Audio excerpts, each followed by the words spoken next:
If you didn't know that your animal has a higher self, you're going to want to listen to this story.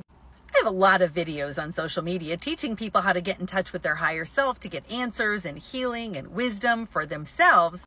But I haven't ever really shared stories about animals' higher selves. And yes, they all have higher selves. Every creature has a higher self. And keep in mind that your higher self is the voice of your soul, and everyone has a soul plan, a soul path, and all kinds of goals it wants to achieve for itself.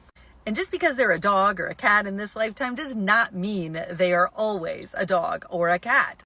I found out that my dog has been many different animals in lifetimes, including a squirrel and a lion.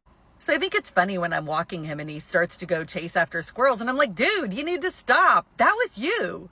So in a higher self hypnosis session I had the other day, when my client was in the middle of getting all this incredible information from her higher self, I hear her cat through the earphones going crazy trying to get in the room, meowing at the top of its lungs and literally sounding like it was trying to rip the door in half in order to get into the room. So I said to her higher self, can you ask Creator to get in touch with her cat and let it know that she's totally fine and safe, and maybe even give it some peace and calm so it can calm down a little bit?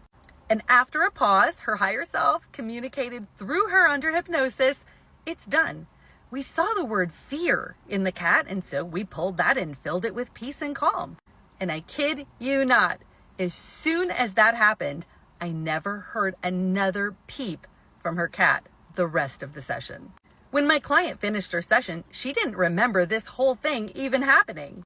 And when I told her about it, she was surprised and blown away that that had happened and couldn't wait to get a copy of the recording so she could hear it for herself.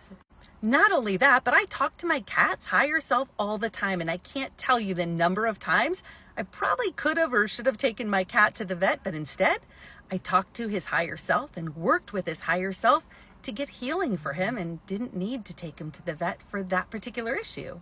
So maybe try this next time. Try speaking directly to the one in charge of your cat or your dog, their higher self.